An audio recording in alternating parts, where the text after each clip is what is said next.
दिल्ली में हार के बाद अरविंद केजरीवाल की मुसीबत बढ़ती दिख रही है। भ्रष्टाचार के मामले में एक बार फिर अरविंद केजरीवाल की मुसीबत बढ़ सकती है। दिल्ली में हुए शराब घोटाले के मामले में सीबीआई एक्शन में है। हार के बाद एक तरफ तो जेल जाने का खतरा मंडरा रहा है, तो वहीं दूसरी तरफ दिल्ली में उनकी सरकार के 10 साल के कार्यकाल के दौरान हुए कथित घोटालों को लेकर एसआईटी जांच से भी पार्टी की मुश्किलें बढ़ती दिख रही है। दर्शकों, एक समय की बात है जब दिल्ली की राजधानी में अरविंद केजरीवाल बहुत खास हुआ करते थे। भ्रष्टाचार के खिलाफ एक योद्धा की छवि गढ़ी थी उन्होंने अपनी। अरविंद केजरीवाल ने अपने आप को कट्टर ईमानदार घोषित कर दिया था, लेकिन अब वो एक्सपोज हो गए हैं। अन्ना आंदोलन के बाद अरविंद केजरीवाल ने जब राजनीति में कदम रखा था, तब ईमानदारी और आदर्शवाद जैसे भूले बिसरे शब्दों को राजनीतिक चर्चा में वापस लाया था। साफ सुथरे शासन के एक वैकल्पिक मॉडल की अपार संभावनाएं पैदा की थी, लेकिन सत्ता में आते ही ऐसे बदले कि घोटाले के आरोप में जेल पहुंच गए। जिस तेजी के साथ उनकी पार्टी का उदय हुआ था, उसी तेजी के साथ अब अस्तित्व बचाने का खतरा भी मंडरा रहा है। कैसे सीबीआई और अलग अलग जांच एजेंसियों से अरविंद केजरीवाल की बढ़ गई है चिंता, बताते हैं आपको इस रिपोर्ट में। दरअसल दिल्ली की सत्ता में आने के बाद अब बीजेपी ने आम आदमी पार्टी की सरकार के घोटालों की जांच कराने की तैयारी कर ली है। पहली कैबिनेट मीटिंग में ही जांच के लिए एसआईटी बनाई जाएगी। कंस्ट्रक्शन लेबर के लिए बनाए गए फंड में हुए घोटालों की जांच एसआईटी कर सकती है।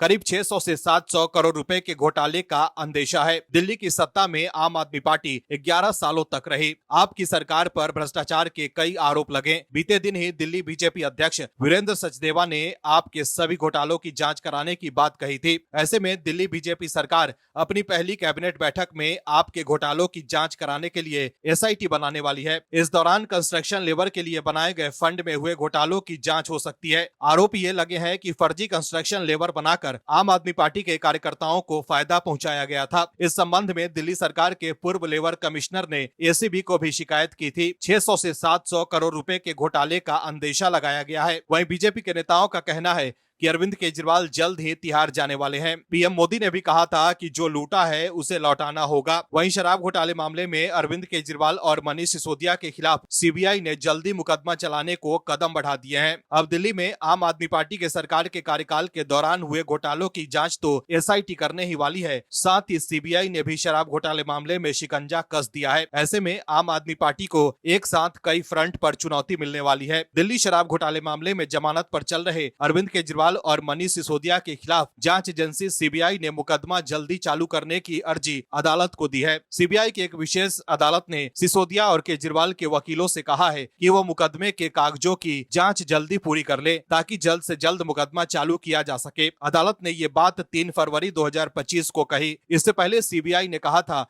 कि वो जल्द से जल्द इस मामले में 23 आरोपितों के खिलाफ मुकदमा चालू करना चाहती है। अरविंद केजरीवाल और बाकी लोगों पर आरोप है कि उन्होंने दिल्ली आबकारी नीति को बदल दिया, जिससे सरकारी खजाने को नुकसान हुआ। नई आबकारी नीति में निजी विक्रेताओं को फायदा पहुंचाया गया और उनसे वापसी में मिले 100 करोड़ रुपए को गोवा चुनाव में खपाया गया। ऐसे में अब दिल्ली की सत्ता से बाहर होने के बाद आम आदमी पार्टी भ्रष्टाचार के मामले में कई मुश्किलों का सामना कर सकती है। जिस तरह से सीबीआई एक्शन में है, उससे कहीं ऐसा न हो कि फिर केजरीवाल सलाखों के पीछे पहुंच जाएं। Bureau report, OMH news. आप दर्शकों से विनम्र निवेदन है कि चैनल को सब्सक्राइब जरूर करें